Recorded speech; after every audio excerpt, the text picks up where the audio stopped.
Peoples party की तरफ से इलेक्शन मैनिफेस्टो रिलीज़ किया है और स्टेट ऑफ अरुणाचल प्रदेश।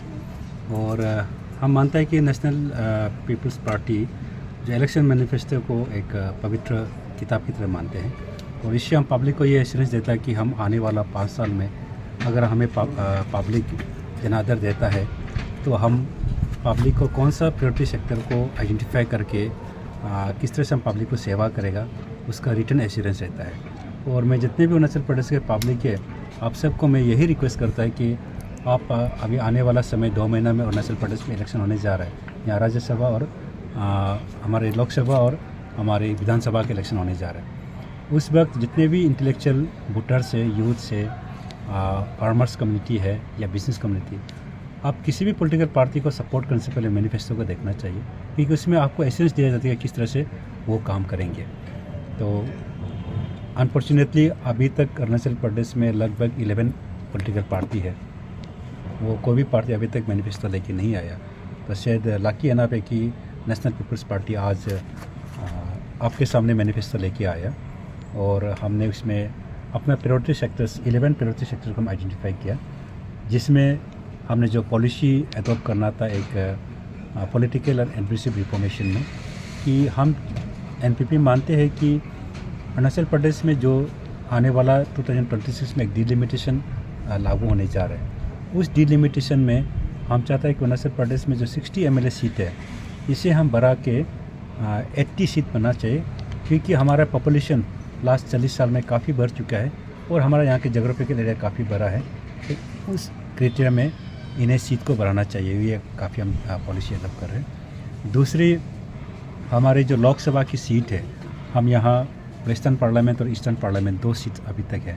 तो हम फील करते हैं कि ये हमारे 18 लाख पॉपुलेशन को ट्रूली रिप्रेजेंट नहीं करता है, इसलिए एक सेंट्रल अरुणाचल पार्लियामेंट एमपी भी होना चाहिए, जो तब जाके हमारे अरुणाचल प्रदेश में 3 एमपी नेशनल लेवल में रिप्रेजेंट करेंगे, जो ट्रूली पब्लिक को रिप्रेजेंट कर पाएंगे, वो है। और दूसरा जो हमने रखा है वो है कि जैसे हमारा सिविल सेक्रेटरीट एक जगह में लोकेशन होने के कारण से जितने भी डिपार्टमेंट के काम को करने के लिए पब्लिक को इजीली एक्सेसिबल होता है और कंफर्ट होता है, उसी तरह डायरेक्टेड कॉम्प्लेक्स होना चाहिए, जहाँ में जितने भी डिपार्टमेंट का डायरेक्टर है और प्लस चीफ इंजीनियर, वो सब एक लोकेशन में, सेंट्रल लोकेशन में लोकेट होना चाहिए, ताकि आम आदमी इजीली पहुँच सके और बात कर सके और काम कर सके, वो है। और दूसरा हमने जो देखा है वो स्पेशली हमारे अरुणाचल प्रदेश की जो अनएम्प्लॉयमेंट जो ये सबसे बड़ा मुद्दा है।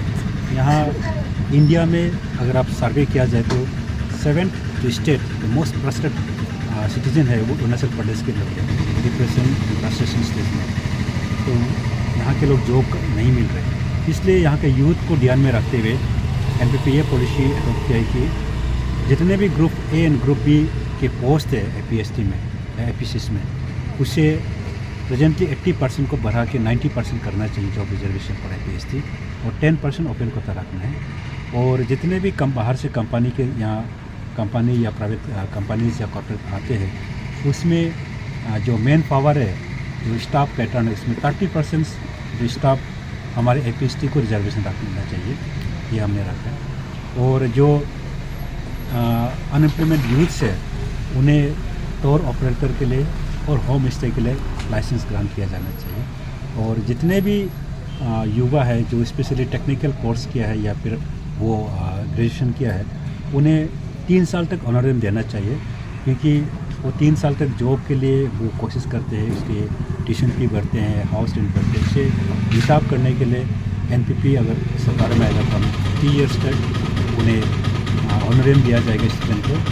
अगर वो इससे आगे जब भी जॉब मिल जाता है तो वहाँ कट ऑफ हो जाएगा, इसलिए अर्ली जॉब और 3 ईयर्स कुछ बार अर्लियर में उन्हें ऑनरेरियम देने का बात किया है। और स्पेशली हमारे जो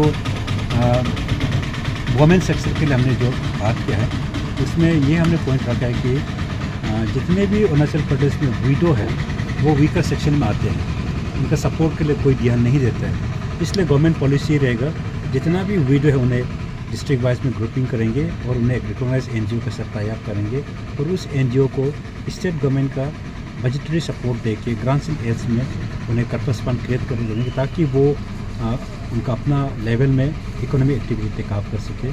और जो भी यंग वुमेन से ड्रॉप आउट हो या एजुकेटेड, अगर वो एंटरप्रेन्योरशिप टेकअप करना चाहता है, उन्हें सॉफ्ट लोन का provision through cooperative effect bank store से हमें दिलाने का प्रोसेस करेगा। और जितना भी स्टेट में जो वेक्स इश्यूज़ है उसे लेके भी हमने पॉलिसीज़ बनाए हैं कि हम आपो आपा जैसे जो ड्रैकोनियन लॉ को स्क्रैप आउट करने का हमने पॉलिसी अडॉप्ट किया है।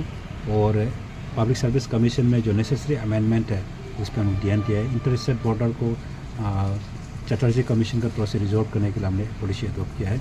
ऐसा काफ़ी है, अगर आप मैनिफेस्टो पे जाने पे आप देखने को मिलेगा। और जो स्पोर्ट लवर के लिए अच्छा बात है कि हम स्पोर्ट को स्कूल लेवल से ही स्पोर्ट का सिलेबस होना चाहिए ताकि वो स्पोर्ट प्रोफेशनलिज्म स्कूल लेवल से डेवलप कर सके।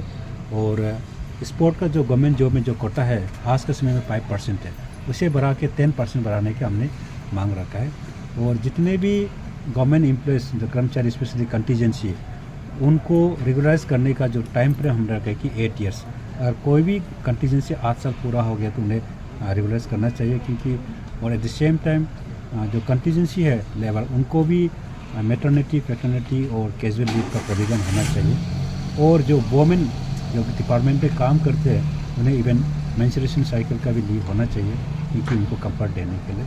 इस तरह काफ़ी हमने पॉलिसीज एडॉप्ट किया।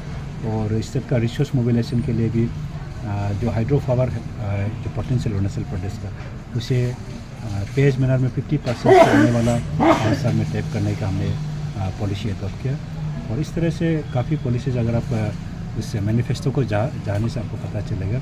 इसलिए ये एक पॉलिटिकल एश्योरेंस है from NPP to the public of Arunachal Pradesh, especially जो विडोअर है, जो हैंडीकैप है, जो ओल्ड एज है, आंगनबाड़ी वर्कर्स है, जो यूथ है, उन सबको मैं रिक्वेस्ट करता हूँ कि आप एनपीपी का मैनिफेस्टो पे को पढ़िए, उसको समझे और आने वाला समय में आप एनपीपी को साथ दो और अरुणाचल को एक वाइब्रेंट अरुणाचल बनाने का हमें मौका दो।